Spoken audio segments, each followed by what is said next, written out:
Hello everyone and welcome to Spunky Girl Paper Co. Today we're going to be making this card using Hero Art's My Monthly Hero kit from April. I'm going to start by cutting this piece of 6x6 pattern paper down to 4 by 5 1/4 to be the front of my card.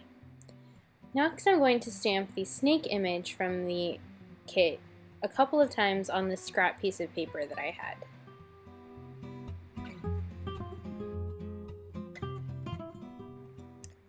Next I'm going to speed up the coloring process of this snake, and it's just very basic coloring with colored pencils. I decided to leave it in because I just want to show that you don't have to be a great colorist to still make cards. I'm certainly not a great colorist. This is the most basic coloring. There's no shading or anything happening.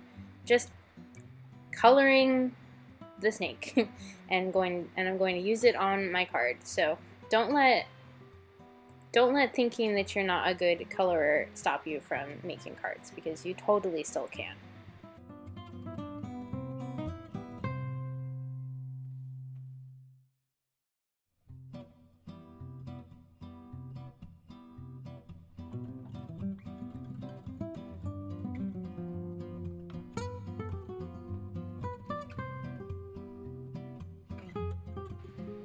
Next I'm going to stamp the banner stamp a couple of times onto another scrap piece of paper.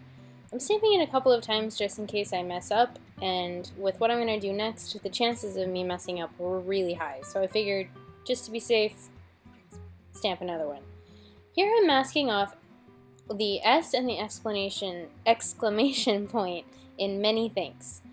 Then I'm going to mask off everything but the S, and stamp a couple more S's in thanks, so that the snake is saying many thanks.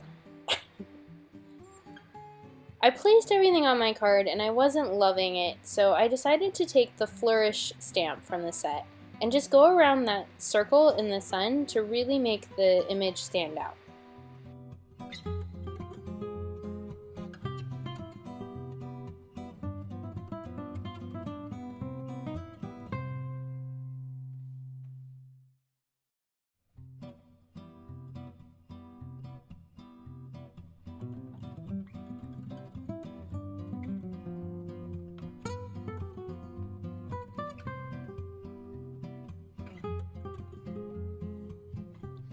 I still wasn't 100% satisfied, so I took some Distress Oxide Vintage Photo ink and went around the sides of the banner die cut, just to make it stand out a little more.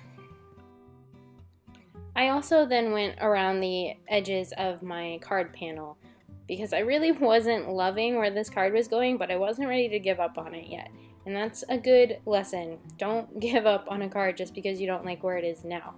Keep working at it. Something you do will make you like it, and then who knows, it could be your favorite card.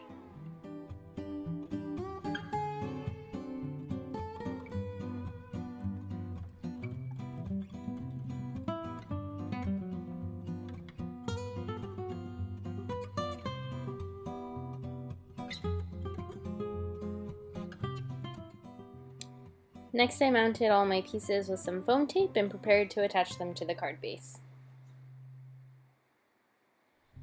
I wanted to hold this up next to a card base just to see how I liked it. I still wasn't loving it, so I decided to go around the edges of the entire card base with a black pen and put in some stitch lines around the whole thing. I really think this brought together the whole card, and I'm really glad I thought to do this. Finally, I attached the whole thing to a card base and the card was done. Thank you so much for watching. If you liked this video, go ahead and give it a thumbs up. And if you want to see more content like this, be sure to subscribe to my channel. See you later. Bye.